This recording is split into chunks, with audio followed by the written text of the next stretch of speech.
Morning 10th class. आइए बेटा, आज हम स्टार्ट करते हैं अभी अपना सेकंड लेसन जो हमारा चल रहा है अर्थव्यवस्था के विभिन्न क्षेत्रक, इसी को कंटिन्यू करते हैं। और आज हम जानते हैं कि आगे इस लेसन में और क्या जानकारी देने की कोशिश की गई है। ठीक है, तो अधिकांश लोग कहाँ नियोजित हैं, ये टॉपिक आज हम स्टार्ट करेंगे।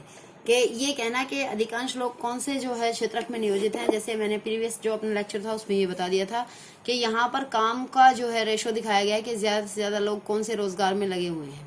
ठीक है, तो इससे ये पता लग रहा है कि यहाँ पर जो है ज्यादा लोग कहाँ पर हैं, अभी भी ये प्राथमिक क्षेत्रक में ही ज्यादा लोग काम में लगे हुए हैं, द्वितीयक में उससे कम और तृतीयक में भी बहुत कम, मतलब कम ही है अगर हम प्राथमिक की इससे तुलना करें तो।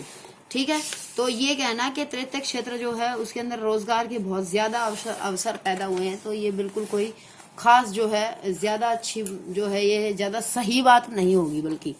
ठीक है, तो देखो वस्तुओं के औद्योगिकरण उत्पादन में जो है 8 गुना वृद्धि हुई है, परंतु औद्योगिक रोजगार में महज 2.5 गुना की वृद्धि हुई है। जैसे कि उस डायग्राम से पता चला था कि प्राथमिक, द्वितीयक और तृतीयक की अगर हम तुलना कर रहे हैं तो कुल मिलाकर के फिर भी जो है जो फाइनली हम इस बात पर पहुंचते हैं कि जो है उत्पादन में जितना ज्यादा जो है उत्पादन में भले ही जो है वो क्या कह रहे हैं उसको, उत्पादन में भले ही वृद्धि हो रही हो। जैसे यहाँ पर हम देख रहे हैं कि जो है आय जो है आय तो पैदा कर रहे हैं ये क्षेत्र, तृतीयक क्षेत्र आय तो पैदा कर रहा है, लेकिन यहाँ पर क्या सिस्टम है, यहाँ पर ये सिस्टम है बेटे, आय भले ही पैदा हो रही हो लेकिन लोग यहाँ पर क्या हैं, तृतीयक क्षेत्र में लोग कम काम में लगे हुए हैं। तो वही पॉइंट यहाँ पर बताने की कोशिश की गई है कि सेवा क्षेत्र में उत्पादन में 11 गुना की वृद्धि हुई है, परंतु रोजगार में केवल 3% से भी कम की वृद्धि हुई है। तो कहने का मतलब ये है कि बेशक जो है तृतीयक क्षेत्र का महत्व बड़ा है, लेकिन फिर भी जो है लोग ज्यादा इसमें रोजगार प्राप्त नहीं कर रहे हैं, क्योंकि बेटा क्या है कि हमारे देश के अंदर इतना ज्यादा जो है लोग बहुत ज्यादा ट्रेंड नहीं है।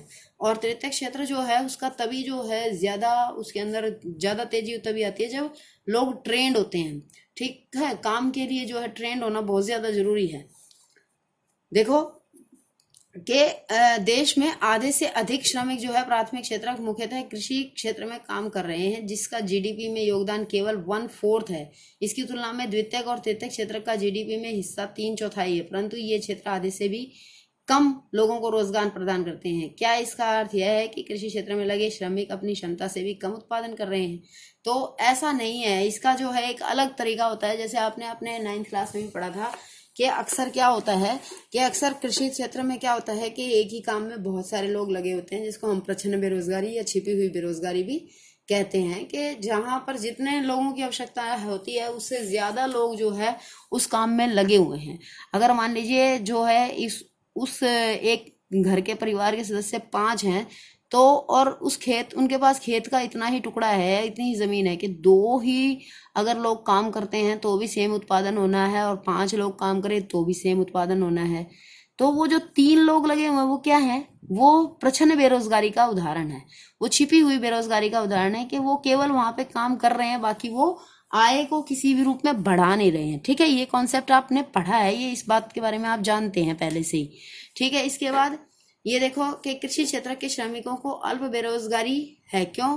क्योंकि देखो ये क्या कह रहे हैं कि कृषि में आवश्यकता से अधिक लोग लगे हुए होते हैं। तो यदि आप कुछ लोगों को कृषि क्षेत्र से हटा भी देते हैं तो भी उत्पादन प्रभावित नहीं होता है। तो श्रमिकों को में क्या है, अल्प बेरोजगारी है कि अगर उनका जो है वो बिना बात काम किए जा रहे हैं। इसके बाद एक एग्जाम्पल दे रखा है यहाँ पर, लक्ष्मी का एग्जाम्पल दिया है। ठीक है, कि ये लक्ष्मी वाला एग्जाम्पल आप सारा खुद से पढ़ लेंगे, आप बहुत जो है इसको समझ जाएंगे किस प्रकार से ये सारा एग्जाम्पल आप पढ़ेंगे।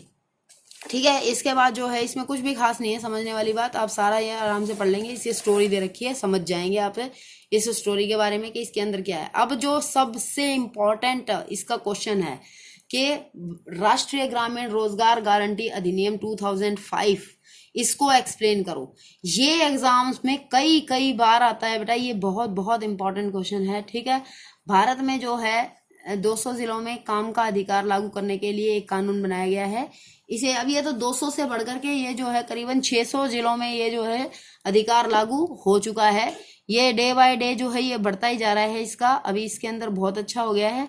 बेसिकली जो है ये सरकार के द्वारा शुरुआत की गई है इसकी, ताकि जो बहुत सारे ऐसे देश में बहुत सारे ऐसे लोग हैं जो मौसमी बेरोजगारी का शिकार होते हैं। ठीक है, आप बच्चे जानते हैं मौसमी बेरोजगारी क्या होती है कि जब कोई जो है विशेष पर्टिकुलर मौसम होता है, जैसे सर्दियों के मौसम में क्या होता है कि सर्दियों में जो है सर्दियों के कपड़े बिकते हैं, लेकिन गर्मियों में वो कारखाने क्या हो जाते हैं, वो कारखाने जो गर्म कपड़े बनाते हैं वो बंद हो जाते हैं, वो मजदूर क्या हो जाते हैं, बेरोजगार हो जाते हैं।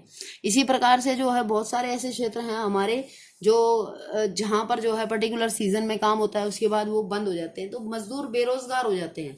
लेकिन सरकार ने जो है ये नरेगा, जिसको हम कहते हैं, नरेगा का मतलब होता है नेशनल रूरल रोजगार गारंटी अधिनियम।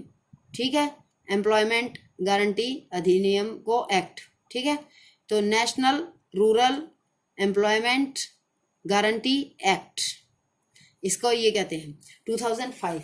ठीक है, इसे जो है राष्ट्रीय ग्रामीण रोजगार गारंटी अधिनियम का नाम बदल करके बेटा अभी वर्तमान समय में तो महात्मा गांधी राष्ट्रीय ग्रामीण रोजगार गारंटी अधिनियम बोलते हैं। अभी इसको महात्मा गांधी हो गया है, ये मनरेगा बन गया है। ये नरेगा इसको कहते थे पहले, अब ये नरेगा से क्या बन गया, मनरेगा बन गया है, यानी इसमें महात्मा गांधी जी का नाम भी जुड़ गया है। इसकी खास बातें क्या हैं, 1 2 3 4 पॉइंट इसको हमने ऐसे करके करना है। 2005 के अंतर्गत जो है उन सभी लोगों जो काम करने में सक्षम है और जिन्हें काम की जरूरत है को सरकार द्वारा वर्ष में 100 दिन के रोजगार की गारंटी, यानी कि जो लोग काम करने के इच्छुक हैं, जबरदस्ती किसी को काम नहीं लगाना है। ठीक है, ये जो है जबरदस्ती किसी को काम में लगाना भी क्या होता है, एक प्रकार का कानून अपराध होता है। तो जो लोग काम का इच्छुक है उसको काम देना, यानी 1 साल में जो है कम से कम 3 महीने सबको काम मिलना चाहिए। 100 दिन के काम की गारंटी होती है, जिसके अंतर्गत जो है मनरेगा के अंतर्गत दिया गया है। दूसरा, यदि सरकार जो है रोजगार उपलब्ध कराने में असफल रहती है तो वह लोगों को बेरोजगारी भत्ता देगी। ये इंपॉर्टेंट पॉइंट है, मैंने इसको सबको अंडरलाइन किया हुआ है।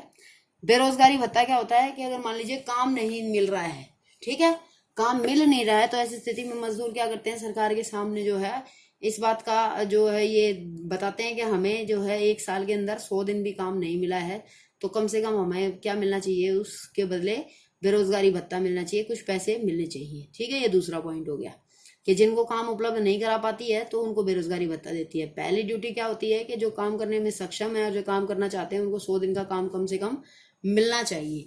ठीक है, दूसरा ये हो गया अगर काम उपलब्ध कराने में असफल रहती है गवर्नमेंट तो उनको बेरोजगारी भत्ता देगी घर बैठे।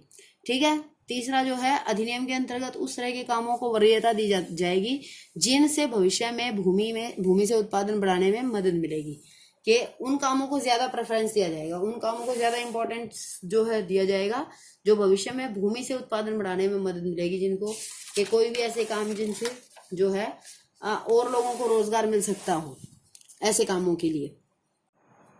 अब ये देखो बेटा, आगे जो है अगला है ये टॉपिक हमारा संगठित और असंगठित के रूप में क्षेत्रकों का विभाजन, के किस तरीके से संगठित या और असंगठित जो होते हैं। संगठित का मतलब क्या होता है, जहाँ पर जो है बहुत सारी, जैसे जो हम अलग अलग चीजें पढ़ेंगे, जैसे ये 2 एग्जाम्पल देकर के बताया गया है कि जो है पहला कांता का एग्जाम्पल है, दूसरा कमल का एग्जाम्पल है। कांता क्या है, ये एक कार्यालय के अंदर काम करती है बेटा, ये सुबह 9:30 बजे से लेकर के 5:30 बजे तक काम करती है, यानी इसका टाइम क्या है, फिक्स है।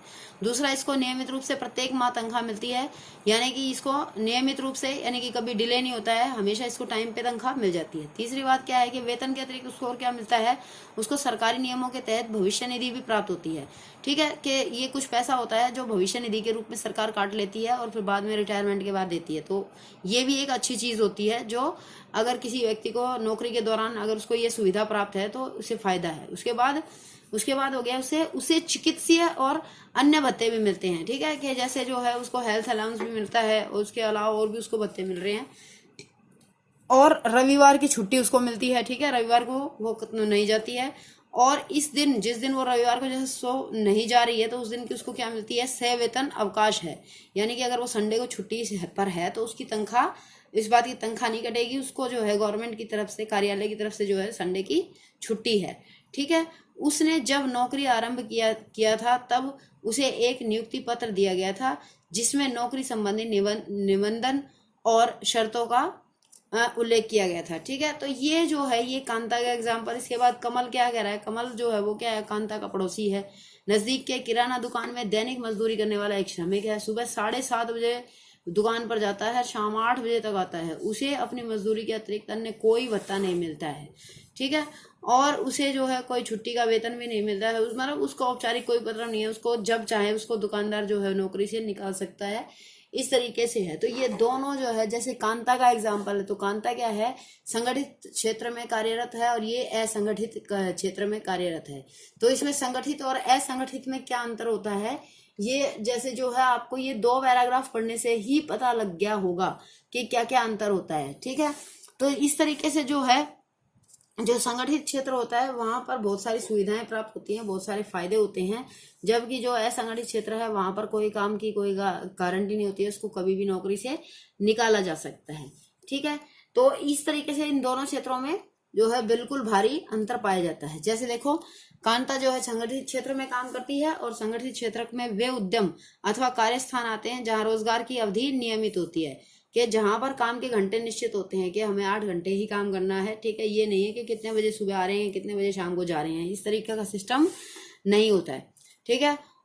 वे क्षेत्रक सरकार द्वारा पंजीकृत होते हैं। सरकार द्वारा पंजीकृत होने का मतलब क्या होता है कि उनका जो है वो सरकार के नियमों का पालन कर रहे हैं और वो रजिस्टर्ड हैं, ठीक है। और उन्हें सरकारी नियमों और विनियमों का अनुपालन करना होता है, जो भी सरकार ने नियम बना रखे वो उनका अनुपालन करते हैं। इन नियमों एवं विनियमों का अनेक विधियों, जैसे कारखाना अधिनियम, न्यूनतम मजदूरी अधिनियम, सेवानुदान अधिनियम और दुकान एवं प्रतिष्ठान अधिनियम इत्यादि में उल्लेख किया गया है। इसे संगठित क्षेत्र कहते हैं क्योंकि इसकी कुछ औपचारिक प्रक्रिया एवं कार्यावधि है। कुछ लोग किसी के द्वारा नियोजित नहीं होते हैं, बल्कि वे स्वतः काम कर सकते हैं, परंतु वे भी अपने को सरकार के समक्ष पंजीकृत कराते हैं और नियमों एवं विनियमों का अनुपालन करते हैं। तो जो संगठित क्षेत्र के अंदर जो होते हैं, जो मजदूर काम करते हैं, वो क्या होते हैं, वो जो है अपने काम के प्रति निश्चिंत होते हैं। उनको किसी प्रकार का जो है उनका शोषण नहीं होता है, बल्कि बेटा उनको वो अच्छे तरीके से अपने काम को करते हैं। इसके लिए उन्हें समय पे वेतन मिलता है और सह अवकाश जो है उनको वेतन जो है सह वेतन उनको अवकाश मिलता है, ठीक है।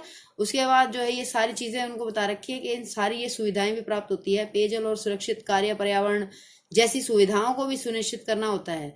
जब वे सेवानिवृत्त होते हैं तो पेंशन भी प्राप्त करते हैं, जबकि इसके विपरीत जो है असंगठित क्षेत्र के अंदर ये सारा बता रखा है कि उनको जो है किसी प्रकार का कोई भी फैसिलिटी प्राप्त नहीं होती है। बीमारी के कारण अगर छुट्टी लेनी पड़ जाए तो उनकी तनख्वाह कटती है, ऐसा कुछ प्रावधान नहीं होता है कि भाई उनको जो है छुट्टी लेने की छूट हो, ठीक है। उनका रोजगार कोई सुरक्षित नहीं होता है, उनको जब मर्जी जो है काम से हटाया जा सकता है।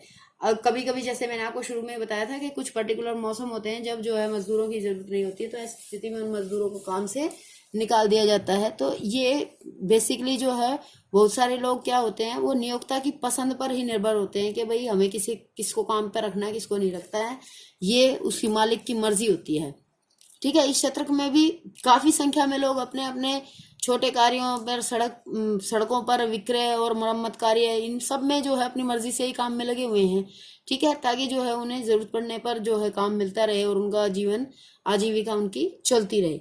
इस तरीके से ये जो है संगठित और असंगठित क्षेत्र हो गया कि बहुत सारे जो है संगठित और असंगठित क्षेत्र में अंतर होते हैं, ठीक है। असंगठित क्षेत्र में जो है श्रमिकों का संरक्षण कैसे हो, देखो बहुत सारे फील्ड हैं जो प्राइवेट हैं और जो असंगठित हैं इनफैक्ट, ठीक है, जिनके अंदर जो है मजदूरों को काम की गारंटी नहीं है, मजदूरों को जो है वेतन की कोई जो है उनके साथ ये नहीं है, वेतन का कोई समय निश्चित नहीं है, कोई उनको चिकित्सा के लिए किसी प्रकार का कोई सहायता अनुदान नहीं मिलता है।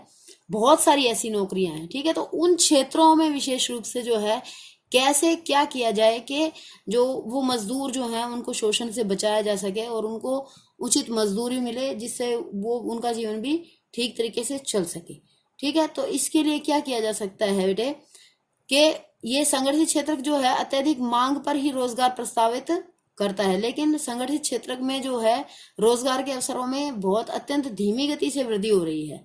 यह भी आमतौर पर पाया जाता है कि संगठित क्षेत्र असंगठित क्षेत्र के रूप में काम करते हैं।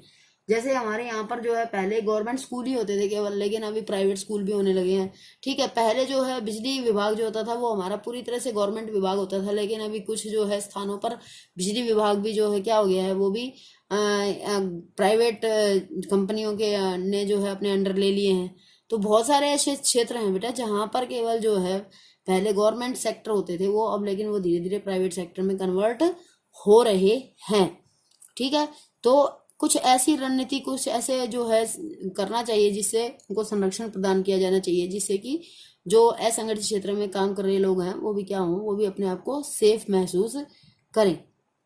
बहुत से देखो संगठित क्षेत्र में बहुत अधिक श्रमिक अपना रोजगार खोते जा रहे हैं। ये लोग असंगठित क्षेत्र में में कम वेतन पर काम करने के लिए विवश हैं। अतः असंगठित क्षेत्र में और अधिक रोजगार की जरूरत के अलावा श्रमिकों को संरक्षण और सहायता की भी आवश्यकता है।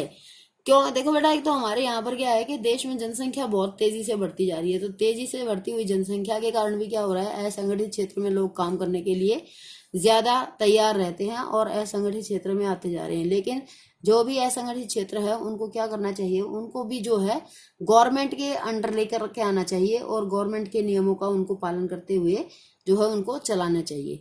देखो जैसे क्या है कि बहुसंख्यक श्रमिक अनुसूचित जाति, जनजाति और पिछड़ी जातियों से हैं जो असंगठित क्षेत्र में रोजगार करते हैं। ये श्रमिक अनियमित और कम मजदूरी पर काम करने के अलावा सामाजिक भेदभाव का भी शिकार होते हैं। अतः आर्थिक एवं सामाजिक विकास के लिए संगठित क्षेत्र के श्रमिकों को संरक्षण और सहायता अनिवार्य है। ठीक है, इसके बाद जो है स्वामित्व आधारित क्षेत्र, सार्वजनिक और निजी क्षेत्र। ये यहाँ तक तो बात हो गई है हमारी संगठित और असंगठित क्षेत्र की, कि जो गवर्नमेंट, जो हमारा पब्लिक सेक्टर और प्राइवेट सेक्टर, यानी कि संगठित का मतलब जो ऐसे क्षेत्र जो हैं जो पालन कर रहे हैं सभी नियमों का सही तरीके से, सरकारी नियमों का। दूसरे असंगठित क्षेत्र जो मजदूरों का ज्यादा से ज्यादा शोषण कर रहे हैं, तो उन क्षेत्रों में भी जो है सरकार की जो है सरकार के द्वारा हस्तक्षेप होना चाहिए जायज सा, जिसकी वजह से जो है अगर सरकार उनके मदद करती है, उनकी सहायता करती है, तो ऐसी स्थिति में जो है वो क्षेत्र में काम कर रहे हैं मजदूर भी क्या महसूस करेंगे, अपने आप को ज्यादा सेफ एंड सिक्योर महसूस करेंगे। तो ये एक अच्छी बात रहेगी। ठीक है बेटा, इसके बाद अगला हमारा टॉपिक रहेगा स्वामित्व आधारित क्षेत्र, यानी कि स्वामित्व के आधार पर जो है क्षेत्रों को बांटा गया है, जिसमें सार्वजनिक क्षेत्र और निजी क्षेत्र आ जाते हैं। ठीक है, सार्वजनिक क्षेत्र तो जो पब्लिक सेक्टर होते हैं और निजी जो प्राइवेट सेक्टर्स के अंतर्गत आते हैं। तो सेम यहाँ पर भी वही सारी बातें आती हैं कि जो भी हमारी गतिविधियां हैं, जो प्राइवेट सेक्टर के अंदर जो लोग काम करते हैं वो क्या होते हैं, वो बहुत ज्यादा जो है वहां पर जो है बहुत ही ये बहुत जरूरी है कि वो प्राइवेट सेक्टर में काम करने वाले लोग क्या करें कि वो लोग भी जो है इस तरीके से उनको मेंटेन रखें अपने विभागों को, अपने कार्यों को, कि वहां पर भी शोषण का कम से कम चांसेस रहे और ज्यादा से ज्यादा लोग जो जो प्राइवेट सेक्टर के अंतर्गत आ रहे हैं उनको भी अधिकार और प्रॉपर जो है उनका शोषण से बचाया जा सके, इस तरीके का होना चाहिए। देखो सार्वजनिक क्षेत्र में जो है अधिकांश परिसंपत्तियां किसकी होती है, गवर्नमेंट की होती है। ठीक है, सरकार की होती हैं, तो सरकार के स्वामित्व के अंदर ही होती हैं सारी चीजें। और निजी में परिसंपत्तियां जैसे ये जो अंबानी हो गए हैं, टाटा हो गया, ये सब ये निजी होते हैं। ठीक है, रेलवे और डाकतार क्या है, ये बिल्कुल सार्वजनिक क्षेत्र के उदाहरण है। जबकि टाटा आयरन, जैसे मैंने आपको बताया, टाटा स्टील, ठीक है, तो ये उसके बाद टाटा स्टील हो गया, टिस्को हो गया, रिलायंस हो गया, ये सब कैसी कंपनियां हैं, ये अंबानी वाली रिलायंस है। ठीक है, तो वो सब कैसी कंपनियां हैं, ये सब निजी स्वामित्व वाली। तो निजी क्षेत्र की गतिविधियों का ध्येय क्या होता है, निजी क्षेत्र की गतिविधियों का ध्येय क्या होता है बेटे, इनका ध्येय क्या होता है, ये ज्यादा से ज्यादा लाभ अर्जित करना चाहते हैं। इनकी सेवाओं को प्राप्त करने के लिए हमें इन एकल स्वामियों और कंपनियों को भुगतान करना पड़ता है। और सार्वजनिक क्षेत्र का ध्येय केवल लाभ कमाना नहीं होता है, बल्कि ये क्या करती हैं, जो हमारे गवर्नमेंट सेक्टर वाले होते हैं, ये सेवाओं पर भी किए गए व्यय की भरपाई करों या अन्य तरीकों से करती हैं। जो ये होते हैं, जो ज्यादातर जो हमारी सरकार जो ऐसे प्रोजेक्ट्स उठाती है जिनसे लोगों को ज्यादा से ज्यादा लाभ प्राप्त होता है। आधुनिक दिनों में सरकार सभी प्रकार की गतिविधियों पर व्यय करती है। और ये गतिविधियां क्या हैं, सरकार ऐसी गतिविधियों पर क्यों व्यय करती है, ये सब आपको जो है जानकारी इसके माध्यम से मिलेगी। तो देखो, जो समाज की, जैसे मैंने आपको बताया कि बहुत सारी ऐसी चीजें होती हैं जो समाज, जो प्राइवेट सेक्टर है वो तो ज्यादा काम किसको देख करके करता है, इसको देख करके करता है कि भाई उनको क्या ज्यादा से ज्यादा लाभ कैसे प्राप्त हो। ठीक है, लेकिन गवर्नमेंट ये देखती है कि हमारे देश के अंदर बहुत सारे ऐसे लोग हैं जो गरीबी रेखा से के नीचे जीवन व्यतीत कर रहे हैं। ठीक है, तो उनको भी जो है क्या मिलना चाहिए, उनको भी सारी सुविधाएं प्राप्त हों, इस तरीके से जो है वो सारी चीजें इनको भी मिल सकें जो आम व्यक्ति के लिए जरूरी है। तो उन सब का फील्ड्स में काम करने का काम कौन करते हैं, गवर्नमेंट सेक्टर करती है, जैसे सड़कों का निर्माण, पुलों का निर्माण, रेलवे और हवाई जहाज का जो ये पतन होते हैं इनका निर्माण। बिजली विभाग जो अभी, बिजली विभाग तो बेटा थोड़ा सा जो है कहीं कहीं प्राइवेट सेक्टर में भी चला गया है, ठीक है, ऐसे करती है। तो इन सब में जो है सरकार काम करती है। सरकार क्या करती है, सरकार, क्योंकि सरकार जो है वो भारी व्यय उठा सकती है और सभी लोगों के लिए इन सुविधाओं को सुनिश्चित कर सकती है।